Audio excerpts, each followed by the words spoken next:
Sabe aquela situação que arrepia qualquer profissional?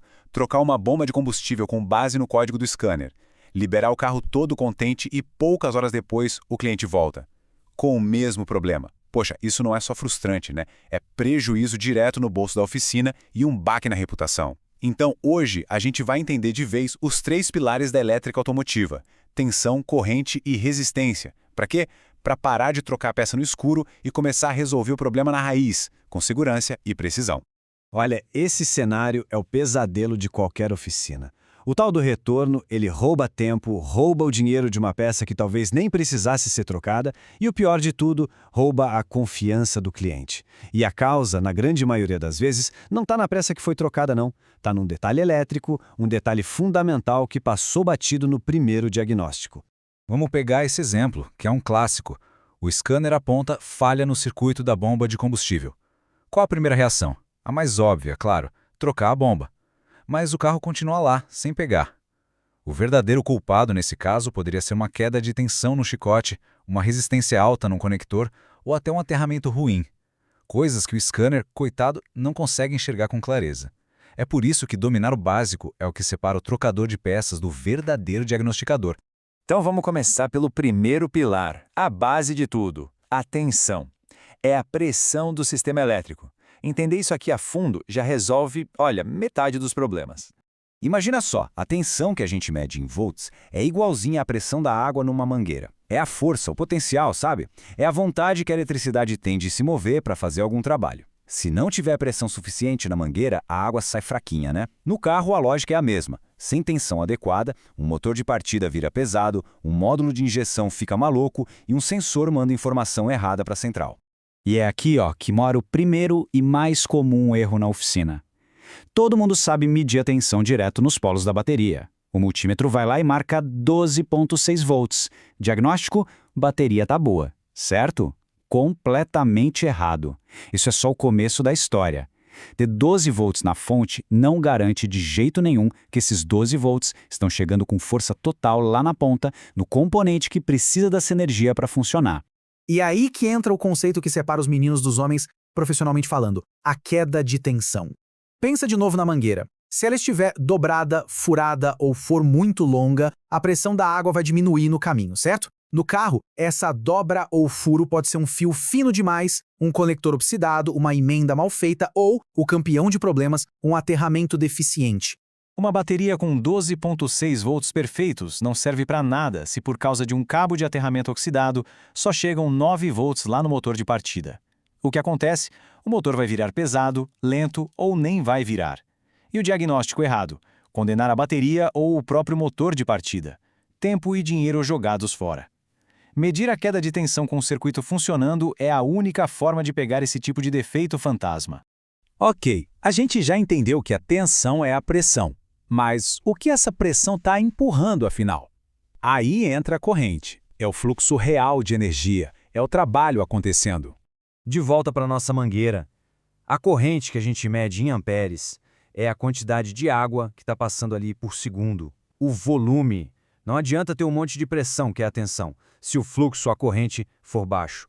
É a corrente que faz o trabalho pesado de verdade. É ela que acende um farol, que aciona o motor do limpador e que faz a ventoinha do radiador girar. Corrente é a força bruta da elétrica. E é por isso, exatamente por isso, que os fusíveis são medidos em amperes e não em volts. Cada fusível funciona como um segurança na porta do circuito. Se o circuito do farol foi feito para um fluxo de 10 amperes, o fusível é de 10A. Se por alguma razão a corrente subir demais, ele se sacrifica, ele queima para proteger o chicote de derreter e, no pior cenário, pegar fogo. Então, uma medição de corrente é uma pista valiosíssima no diagnóstico. Se um fusível queima toda hora, não adianta só colocar um maior. Isso é pedir para ter um problema sério. Uma corrente alta demais está te dizendo, ou tem um curto em algum lugar, ou algum componente está trabalhando sobrecarregado. Tipo um motor de ventoinha travando, sabe? Medir a corrente mostra exatamente onde o esforço está exagerado.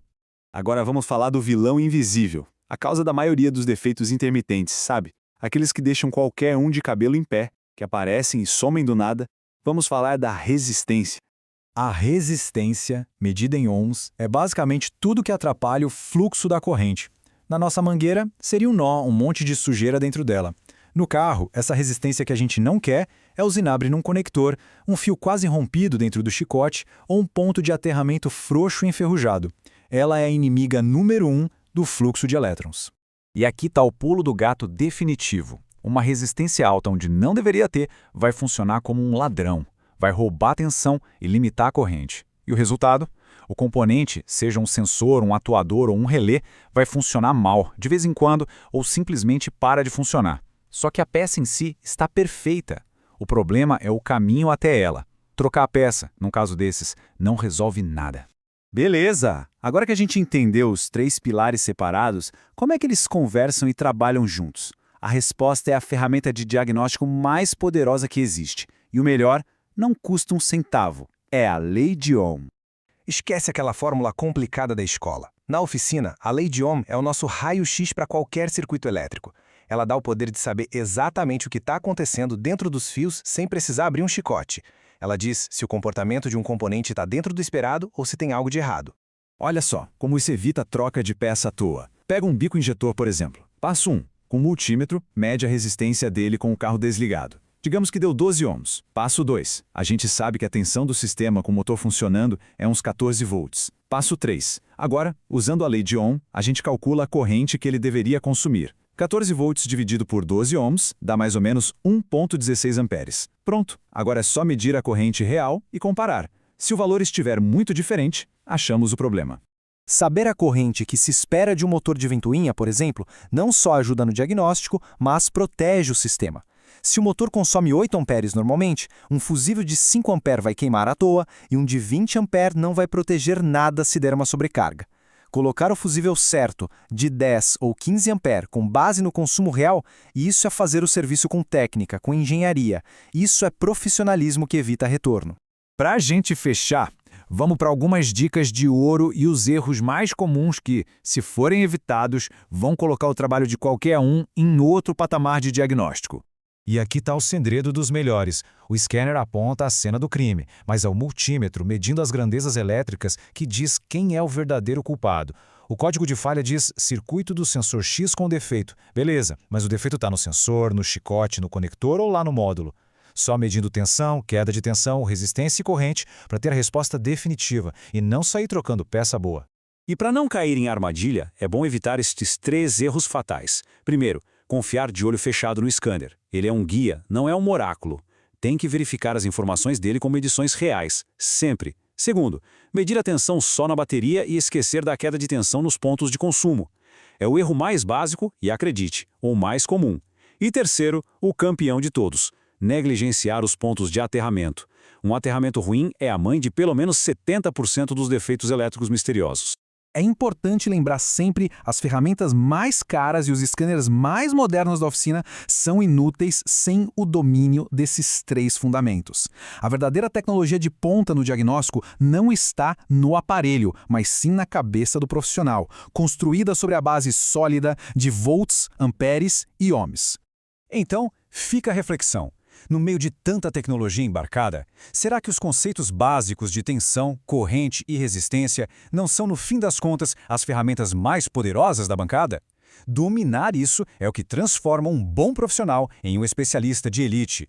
É o que resolve problema complexo, economiza dinheiro e, acima de tudo, fideliza o cliente que confia no trabalho.